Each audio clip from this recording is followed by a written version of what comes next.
Greetings, ladies and gentlemen, and welcome to a new World of Warcraft Classic series. Today we are going to explore the Wetlands. Why is this video a thing, you might ask? Simply because Classic WoW was a groundbreaking achievement, and this is a small effort to preserve and appreciate that history. Rarely as gamers do we take a second to stop and smell the roses, to take a step back, put the memes, controversy, and background white noise on pause, and to just exist and be appreciative of our freedoms and of life in general. So this video might seem like the nerdiest thing ever, and that's cool, but today we are going to explore the beauty and level of inspired craftsmanship that went into bringing the Wetlands to life. I'd like to read an excerpt from Wowpedia to help set the scene. The Wetlands is a vast, cold swamp. Mist cloaks the ground, and the overcast sky makes the land a uniform gray. Many iron-forged strongholds once stood in this region, but war has reduced them to rubble. Wild creatures, murlocs, and renegade orcs now control the land. Menethil Harbor, a city on the west coast, is the Alliance's only presence in this dreary region. The Wetlands is a large, wet zone below Stone Rot Dam and north of Loch Modan, covered with small rivers, lakes, and ponds. Bordered on three sides by mountains, the wetlands are open to the ocean to the west. Adventurers seeking a route to the wetlands must either come through sieged Dun Algaz from Loch Modan, or cross the damaged Thandol span from Arathi Highlands.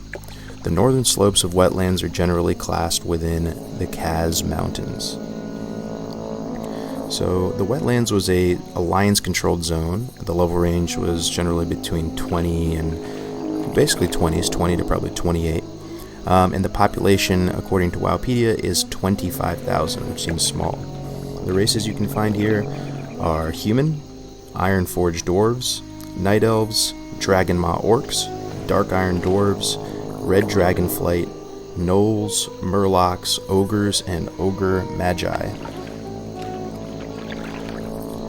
So I don't know about you guys, but World of Warcraft was the first MMO that I ever played. I may have played EverQuest for a few minutes at my buddy's house, but this was it for me. And if you can close your eyes and humor me and try and visualize what the world was like nearly 15 years ago now, and kind of think about how different the technology was, how what was going on in current events, and how different life was. And just remember what your first experiences in World of Warcraft were. I mean, at least to me, it really was breathtaking. I'd never seen anything like it, and especially a zone like this in the Wetlands, the whole dark, macabre, swampy aesthetic really was so cool to me. And looking at it right now, I mean, look at these big weeping willow trees off in the distance. This fog of war, this purplish haze that gives this sort of limitless look and feel to the zone. The reeds that go up to shoulder height, and these little watery channels that weave all throughout the zone. Oh man, it's so cool. And you know, the crickets and the ambience really plays a big factor here. The crickets and the birds and the wildlife buzzing and chirping. Definitely really cool stuff. So this is an interesting little area. I don't think I ever went here back in the day, but it's this little cove with a fallen tree and these little vines hanging from it. This is some really cool stuff. But anyway, I found a little passage about the history of the Wetlands in a 2004 book, and the book is called Lands of Conflict. So I thought I'd read it for you guys, and you might find it interesting. So here we go. The Wetlands have been the site of many a battle through the times. Nestled among the Kaz Mountains and open to the ocean as it is a prime location for invading forces. It was historically part of the original Dwarven Kingdom while the three tribes were united, but after the War of the Three Hammers it fell under control of the Wildhammer clan. The Dark Irons invaded Grim Batol and almost succeeded in taking full control of it, but were driven back at the last minute. During the Second War, the Bastion finally fell prey to the invading orcs, most notably by those of the Dragon Maw clan. Although the orcs took possession of Grimbatol for a time, they were subject to the wrath of the Red Dragonflight, who, when freed of their enslavement from the orcs, destroyed their bases and burned their catapults, killing orcs en masse. The orcs who survived the onslaught fled south to the mountains, where they live to this day. Horde and Scourge forces devastated the Wetlands in the Second and Third Wars, forcing the Ironforge dwarves to retreat to Loch Modan and Dun Morogh. Grimbatol is now under the control of the Red Dragonflight, who fiercely defend their lair from outsiders. Alliance forces have since established Menethil Harbor, but the area is still wild and untamed. The dwarves and allied humans built the port city on an island in Barradin Bay, which they named after King Tyrannus Menethil II, Menethil Harbor. The Wetlands is a buffer zone between inhabited Cosmodan and Scourge-infested Lordaeron. Man, that is just a very cool passage there. This is a historic area we're at, by the way. That was just the Thandol Span and the Elite Dark Irons there on the right. That's cool. But yeah, I mean, the flavor in this, oh man, it's just so cool. Like, the power level in vanilla, I talk about this all the time, was just tuned in a way where I just felt like a dude with a quiver and a bow and a few arrows, and I'm out here in this wild and untamed place, just perfectly stated, just helping this last little outpost, this stronghold where everyone retreated to because this was their last resort, just helping them hold it down out here, you know, against invaders on all fronts. And that's the power level I like when it comes to MMOs and RPGs and stuff like that. And this history, I mean, it so accurately reflects the zone. You have the Dragon Maw down south, and I remember doing all those quests down there, and they're in their little huts, and then we're looking at some of the Red Dragonflight over here, and the elites that are guarding Grimbatol. And yeah, I just thought that was just I thought that was really cool.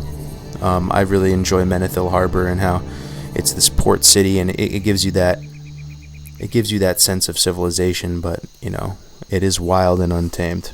But anyway, I'm gonna try and shut up for a little bit and let you guys enjoy, and I'll catch up with you right as we complete our journey through the zone.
Alright, ladies and gentlemen, it is me here to annoy you with my voice again. We are nearing the end of our journey through the wetlands. It was a very nice, relaxing, nostalgic trip for me, and I hope you guys enjoyed it. This could be part one of one or part one of many in this new exploration series, or whatever you want to call it. But I don't know if you guys like this type of thing or not, but I sure enjoyed making it. Just taking some time to toggle off the UI, clear out all that as a distraction, and just get a clear picture of the zones and to travel through them and reflect on them. And even if you don't have time to play WoW, you got family and kids and you got your responsibilities, I hope that at least by watching videos like this, it can remind you of the good times, kind of re-center you, bring you back to that childlike state of wonder, add some sort of value in your life. So that's pretty much it for this one. We're through the epic tunnel and now we're staring right at Loch Madan now, one of my other all-time favorite zones. So that's going to be it for this one, boys. Let me know what you think. Some feedback